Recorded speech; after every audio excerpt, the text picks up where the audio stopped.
Good morning, Chris Ohl, Wake Forest School of Medicine, Infectious Diseases, December 16th, 1 week before Christmas, plus a little change. So if you haven't got your Christmas shopping done yet, it's time to go. Just like it's time to get your booster. We'll talk about that in a minute.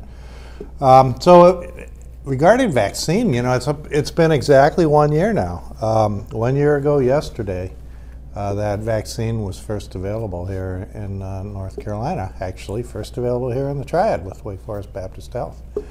And I think I was the first person to get it in the state, but I know for sure I was the first person to get it in the Triad. So it's been a long year, and mostly a good year. A few COVID hiccups along the way. So cases right now in the Triad region, we've been really steady for the last 2 weeks. Right after Thanksgiving, probably related to Thanksgiving get-togethers and such, we had a rise, an increase, and we've just been at a plateau since then. So we'll call this our post-COVID wave, Delta wave plateau. So we'll call it a Delta plateau. Case rates here in Forsyth County still 33 per 100,000, same as what it was last week per day. And then a little less in Guilford County at 27, and Charlotte's right around 27 or 28 cases per 100,000 per day as well. A little bit to our west and a little bit up north, Stokes County, Surrey County, Yadkin County, to some extent Davie County. Case rates are higher, as they have been for the last 2 weeks. So nothing's really budged much. It's all Delta right now in our area, over 99% Delta. How do we know that? Well, we have a program now here in North Carolina led by some investigators at UNC, and we have labs spread out through the area that sequence a random sample of viruses, COVID viruses, that is, the SARS-CoV-2. And these are chosen based on statistics and such so that we know we have a population-based sampling. Our regional lab here is right across the street here at Atrium Health, Wake Forest Baptist. And we sequence viruses from the Charlotte region, and we also do it from this area, the Piedmont.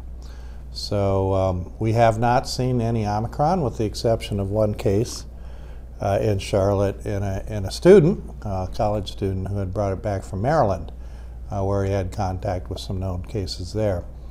And we'll talk more about Omicron, but right now it's all Delta. So Delta is bad enough. It's more transmissible than the wild type virus that we initially started out with. And it is more likely to land somebody in the hospital, so it has a little bit more severity. So we got some more Delta to go through yet, and we're doing it right now. Hospitalizations are up some, but also kind of plateaued out over the last week. We have roughly 99 in our health system in the hospital now with COVID, almost all of them unvaccinated, and about 1,500 in the state. And the Triad region itself has 460. So there's still people in the hospital with Delta. And unfortunately, we'll still have some deaths. We had one reported yesterday, I think, here in Forsyth County. Schools and universities, the school systems are doing okay, hanging in there. There's still a fair number of kids who are having to quarantine. And just a message to parents, if your child is vaccinated, and now we have the opportunity for our kids to be fully vaccinated 2 weeks out after their second shot, who are between the ages of 5 and 12. But if your child is vaccinated and they're exposed, they don't need to quarantine. And if they're in a school where people are wearing masks, and both people, the person who tested positive and the person who was exposed, if they're both masked, then no quarantine is necessary with that either, because we have pretty good data in schools that transmission in that setting is low. So there's a reason to get your kids vaccinated. The universities, Wake Forest University is on break now, finished finals last week. But other universities in the country, some of them are struggling right now with COVID cases. I think most people have seen in the media Cornell, and their outbreak of over 1,000 students with COVID in the last week or so, and some of those are Omicron cases. And so they went ahead and shut down their classes and went virtual, which at this point is probably okay because it's all finals anyway. I mean, most universities are out by the end of this week. But the universities that are being involved right now bodes a little bit of premonition that when we start back up our spring semesters for universities, that it's going to be a little bit tough. More and more universities are requiring a booster shot, and that is because immunity is starting to wane. Particularly, we've been seeing more breakthrough cases with Delta, and we definitely will be seeing more breakthrough cases with Omicron. We'll talk about that in a minute. If you remember, the college students got immunized a little bit later, roughly in the April time frame, because we had a priority. So we did healthcare workers and then we moved on. So the waning of immunity in college students is just starting to happen now, whereas for like healthcare workers and for older people, it actually started to wane back in August and September when we got our started our Delta wave. And so it's not surprising that colleges are starting to have a little bit of problem with Delta right now. It doesn't even need Omicron to do it. But the ticket for the colleges to try to do well in the spring semester is, one, get everybody boosted, students, faculty, and staff.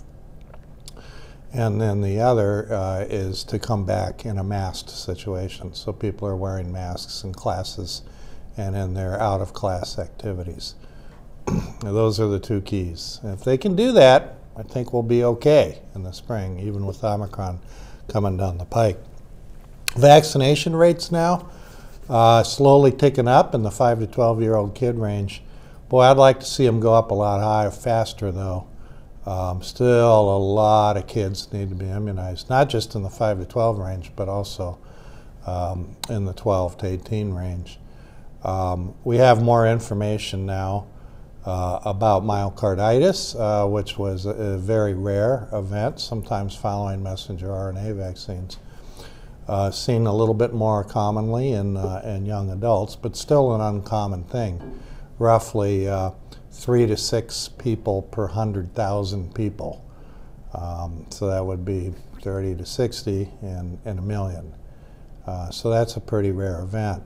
We also now know a little bit more about the absolute risk of myocarditis if you get COVID, not the vaccine, but the infection, the disease.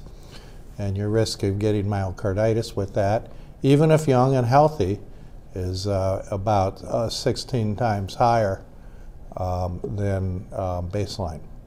So it turns out that your risk of getting myocarditis from getting COVID is considerably higher than getting it from the vaccine.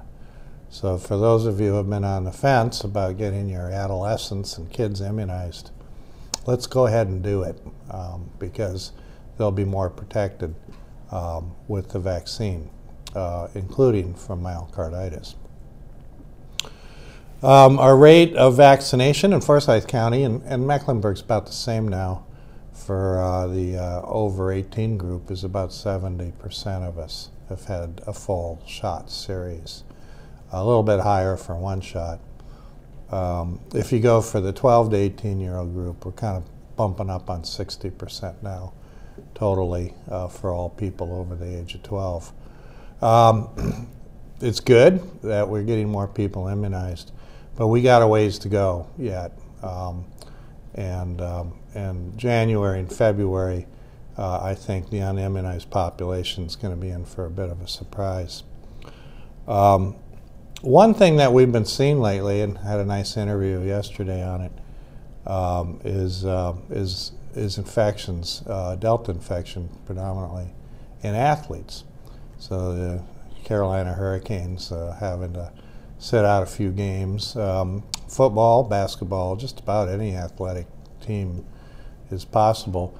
What happens here is that somebody gets symptomatic and or gets just tested, because we test athletic teams fairly regularly, and if someone pops positive, even if they don't have symptoms, they have to sit out for 10 days.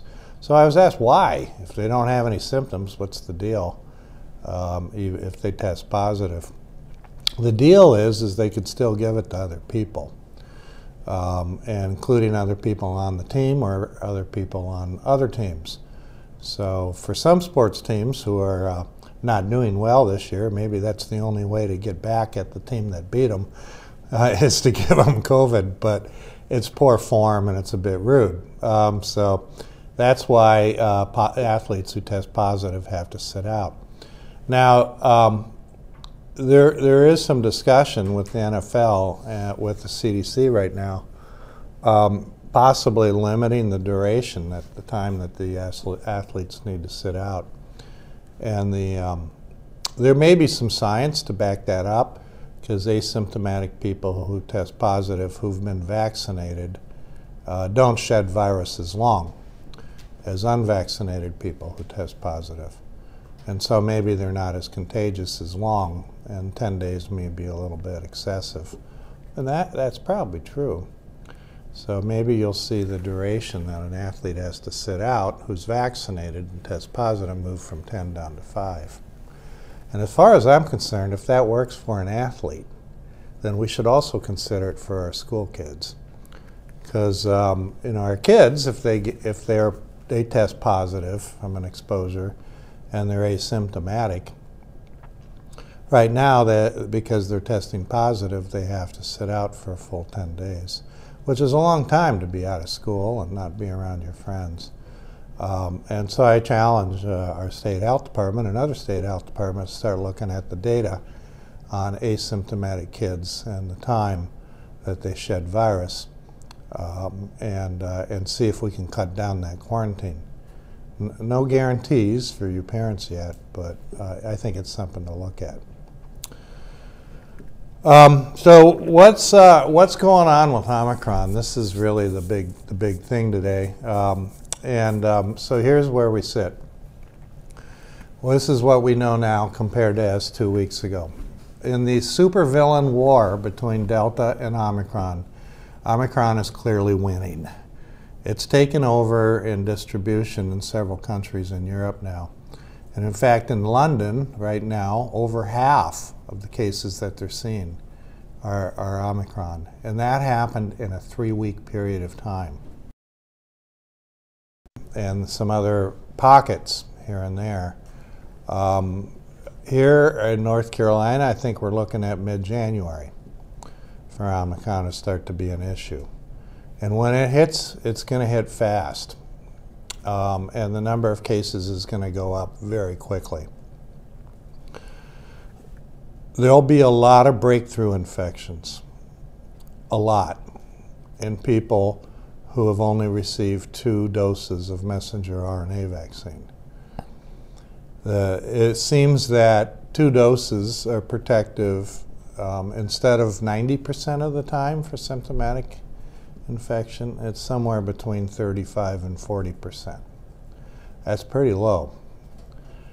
I think the good news in there is that it's still hanging in there for preventing severe disease and hospitalization. Not quite as much as for wild type, not quite as much as we saw for Delta, but it's still hanging in there. But there are going to be a lot of symptomatic breakthrough infections in people who've only gotten 2 shots. For people who've been relying on their own natural immunity because they got COVID earlier in the pandemic, and I've heard this a lot. I don't need to be vaccinated. I got COVID early on, so I'm fine. You guys are in for a huge surprise, because having had COVID before is going to be less than 10 to 15% protective for symptomatic infection from Omicron, which basically means you don't have anything. It may help you for severe disease. It may help you for hospitalization and death, some, but not nearly as much as what we had with the wild-type virus or Delta. So that group of people who've had COVID before, if you think it's going to get you through Omicron, it's not. You'll get it. This is a transmit virus that likely has 8 to 10 times more transmission risk than Delta. It's upwards around measles as far as how fast it can transmit. So what are we going to do about this? First, if you've gotten 2 messenger RNA vaccines or 1 J&J vaccine, go get boosted. Go get boosted now. Because the big silver lining in this is the data on boosting for Omicron looks very good. A booster shot, in other words, that 3rd shot, if you're otherwise healthy, and even if you have some other health problems, is going to bring you back up around 90% protection again. And that's just the way vaccines work in boosts. That's why a lot of our vaccines are given at time 0, time 1, and at time of 6 months, which is what these messenger RNA vaccines need to be. So get boosted, and that's the best thing you can do to get through January, February, and March. If you have not yet been vaccinated and have had natural infection, there's some good news there, because we have had data that these people who've had infection from either wild-type virus or Delta earlier in the pandemic, if you get boosted with a single messenger RNA vaccine, it brings you up pretty high, almost to 90%. So those of you who've been relying on previous infection immunity, go get a booster shot now. Those of you who are unvaccinated, start your series and get it done, because the unvaccinated are going to be the ones who are going to suffer the biggest brunt of Omicron, just like they did with Delta. So I'm very encouraged and very optimistic about the booster news, actually. But it just means we got to go out and do it. And the rate of number of people who've had the booster still is way too low. So some people are saying, well, if Omicron isn't quite as severe, and early data says maybe it's not quite as severe, particularly not quite as severe as Delta, then what's the big deal? What's the worry? I'll get a cold, right? But the problem is that if 3/4 of a city all get sick at the same time, it is very disruptive. It's disruptive for businesses, it's disruptive for schools, it's disruptive for families, it's just disruptive. So if we can prevent the infection, that's what we need to do. And I really want to talk specifically to people who, if you're not interested in helping protect your community, and if you don't really care about your place of business, just do it for yourself and do it for your family so that you don't get sick. Because everybody getting sick is not fun, and it can be avoided. And the best way to avoid it is by vaccine. Second best way is by masking. So masking in our schools, masking in our places of work, masking indoors is going to help a lot, because masking will prevent Omicron just as well as it prevents Delta and just as well as it prevents wild type. The virus variance doesn't know any difference for a mask. So masking is going to still be one of our tools for a while. I know we all want to take the masks off. I want to take it off just as much as anybody else. But until things quiet down, simmer down a little bit, we're going to be doing it. And it's the right thing to do. How do you know if you get COVID in the next month or two? How are you going to know whether it's Omicron or versus just the regular old virus? Well, you won't. I mean, the symptoms are the same: headache, fever, muscle aches, and cough, sore throat and cough. Maybe Omicron doesn't cause as much loss of sense of taste and smell. We'll have to wait and see how that goes as compared to Delta. But otherwise, the symptoms are the same. Do you need to be tested to see if you have Omicron instead of one or the other, Delta or wild type? No, you don't, because we test the population through population-based sampling. And once Omicron gets over 50–60% in a population, then the odds are that's what you got. And really, it's not going to matter. Your quarantine and isolation length is the same, and the symptoms are roughly the same. And if it works out that it's less severe, so you're less likely to get in the hospital or death, that's good. We'll take it. But it's still, we don't want to get sick. The other thing that's been in the news a little bit lately is COVID treatments. Unfortunately, most of the monoclonal antibodies that were being used for treatment of COVID, well, they work for Delta just fine, so right now we're okay with them. But as we get into Omicron, most of them aren't going to work very well. In fact, Regeneron just put out some stuff this morning, the data for their monoclonal antibody, which is the one most people are using now, doesn't look very good at all for Omicron. So we'll have to make some new monoclonal antibodies. But the drugs, the oral drugs that are in development, two of which will be coming out before Christmas, I think, Molnupiravir and Paxlovid, still work against variants, including Omicron, because they work in a different way. It's not an antibody-based way. So we'll have to get those drugs out and going.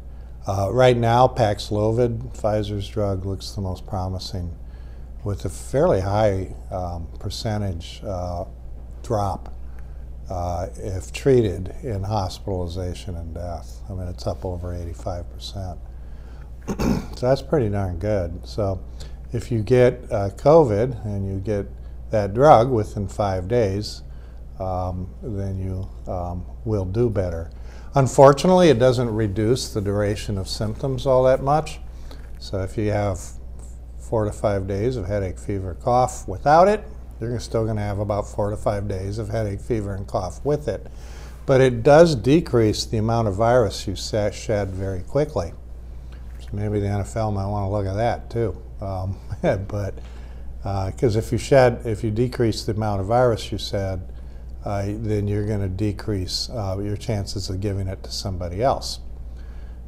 So that's Paxlovid. Molnupiravir is not quite as efficacious, and there may be problems giving it to women with childbearing age because you don't want to get pregnant on it. So I think Paxlovid's going to be our main workhorse for treatment. Lastly, we are still seeing cases of flu. It'll be interesting to see whether Omicron will smother out flu just like COVID smothered out flu last year.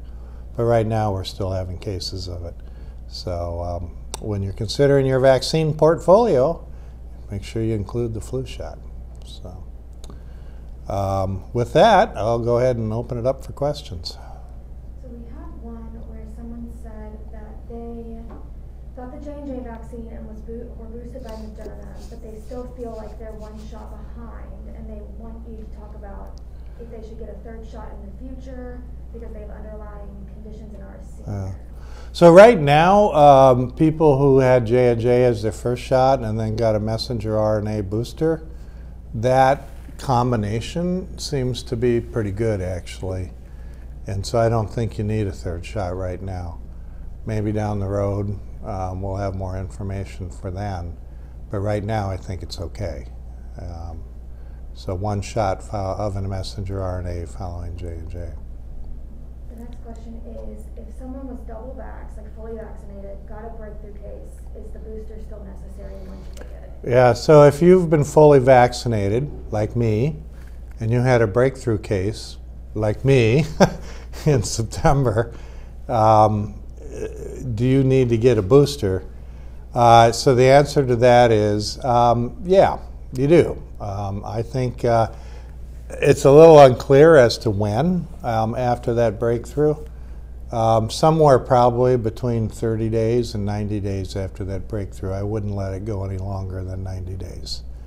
I'm getting my booster. So, a question here. Yeah, you talked about the booster shot really helps neutralize the Omicron variant, and Dr. Anthony Fauci described it that it helps to a substantial degree as well. Do you have any data about how many people within the triad, Piedmont triad in the state received a booster shot? Yeah, so the question is do we have any data? By the way, thank you. When Dr. Fauci agrees with me, it makes me feel good. How many people have received the booster in the triad area? You know, we don't really specifically have that information or data. We can go out and get it. I think the last time I looked, it was roughly about 40% of people who had gotten the primary series have gotten a booster, but that's probably higher now in the last week because the people are turning to for it.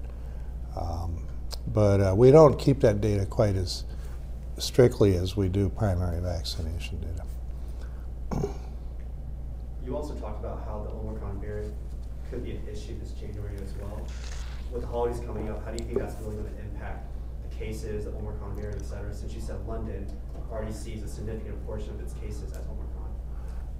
Yeah, so how do I think Omicron will affect the holidays? Well, certain areas that are already kind of seeing that, like New York, down around Houston and Texas, Maryland to some extent, they might see it impacting their holiday and holiday activities. I want to cautiously say, and cross my fingers and all those other things, that I don't think here in this area or in North Carolina we'll have a holiday issue with it. I think our issue is going to be in January. So as far as changing our holiday plans and what you want to do, I don't think you need to. But I think I would do the things that I've cautioned people before. One, be vaccinated. Get your booster before you do your Christmas travel. There's still time. And then if you're visiting families and friends, particularly if you're all staying in the same household, which is what a lot of us do when we visit our family, is you can test. Test when you get there or right before you leave. If you have somebody in the household who's really a higher risk for COVID, you can even test every day. And then when you're inside and you're not eating, wear a mask. Would I wear a mask with the household if everybody's vaccinated and everybody's, not of high risk? Probably not. But if there's somebody in the family who has higher risk, you can consider that to further reduce the risk. But I don't think I'd be canceling holiday plans unless you're planning international travel. And you might want to look at that and think about that right now because international travel is difficult right now, mostly because of restrictions that countries have put in. And Europe, particularly Northern Europe, there's a lot of Omicron right now. So that's something to think about for international travel. I know you touched basically on the college campuses thing earlier, but do you have some tips for students to kind of avoid Omicron and kind of keep them safe? Yeah, well, the tips for college students and how to keep them safe with Omicron coming up are the same as what we've been saying. One is make sure you get your booster. Some colleges are mandating it, so you won't even be able to come back for spring semester unless you get it.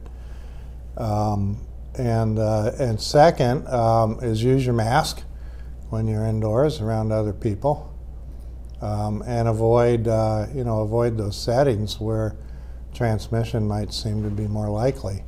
So crowded bar, transmission might be more likely compared to sitting around a fire pit with some friends. Not so likely there, you're probably okay. So just think a little bit about what you're going to do.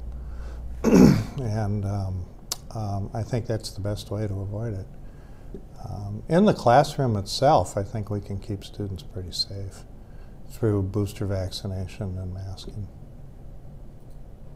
We had someone whose son got COVID and is unvaccinated, and they're asking, does he need to go through the entire primary series and then get the booster, or can he just go and get the booster? So if you've had if this is for a child, I guess, who's unvaccinated and then got COVID, how do you have to go through the primary series or just get a booster? You go through the primary series. So if you've had COVID in the past but you never got a vaccine, then we're going to give you 2 shots of the messenger RNA vaccine. And I probably wouldn't mess around with J&J, actually. In fact, I think after the CDC meets today, J&J will probably be a vaccine we don't give very much anymore. So it's basically the 2 messenger RNA vaccines. But yeah, you get your 2 shots. And that brings you up to roughly about 90% protection, maybe a little less for Omicron. So that's not bad. So if you've gotten COVID before and you're not vaccinated, go get your 2 shots. On November 27th, there were more than about 1,000 daily cases reported in the state, and today there's more than 3,700. It has been a little volatile since then, but there's a consistent trend that's going upward as well. So right now, compared to November 27th till now, it's more than triple. And I understand from health experts have said that colder temps, the virus kind of thrives and is more active in colder temps as well. What can people expect going forward with this trend? And I guess, why did you believe the Omicron variant will be an issue in January? Yeah, so I mean the trend. So our case numbers have gone up since, I think you said, what, November 27, and that's true. Most of that rise, though, was in the week immediately following Thanksgiving, and since then we've kind of plateaued out. Yeah, I think we'll slowly go up. I mean, there's more holiday get-togethers now, office parties, things like that. Anecdotally, I've heard of quite a few exposures in those settings. And then when there's large family get-togethers around the holidays, there's more cases, more chance of transmission. So we'll see more cases of Delta as we go on. We're also going to see a little bit of flu mixed in, and we're going to see other respiratory viruses too. And then when Omicron comes around, again, I think probably in January, we'll see the COVID cases go up rather dramatically. Hopefully, knock on wood, they're mostly milder and our hospitalizations don't go off so much, but it's going to be disruptive. I can tell you 100% for sure, I know that. How did you come up with January in terms of? Well, for why January? Well, a few things. One is that modeling, including modeling by the CDC, suggests that's a pretty likely scenario. 2 is I've just enough experience now and seeing how these variants pop up and going off of how long it took for it to happen in England and Denmark, because their first cases were before ours. And the U.S. is a little bit bigger, more spread out, so we have a little bit more geographic variation here. So that's how I got my prediction. Some of it's checking the wind, and some of it's based on scientific statistical modeling. Is there an update on the vaccine that's specifically for Omicron, or will target that, as well as boosters for under 16 years old? Yeah, so a couple of updates that I didn't mention. One is Omicron-specific vaccine. It is being developed, so they're working on it in the lab. So in case we need it, we'll have it. Right now, it doesn't look like we need it because just a simple booster of the other vaccine really breaks us back up to the level of protection we need to keep from getting Omicron. So if the vaccine we already have works, we don't need to make a new one. But it'll be ready in case we have to pull it out. And then boosters under the age of 16. Right now, it looks like the kids under 16 who've gone, they're okay for now. Their immunity hasn't waned enough yet. So more updates on that probably after the holidays. Question? Yeah, we've seen many players like in the professional leagues, such as the NBA, NFL, and NHL teams go through some type of COVID protocol, since one player either tested positive, asymptomatic, or symptomatic as well. How do you think the Omicron variant will impact the local sports going forward as well? Yeah, how will Omicron impact sports? It's going to be pretty disruptive. Yeah. Obviously, the big event when Omicron's going to be a big issue will be the Super Bowl.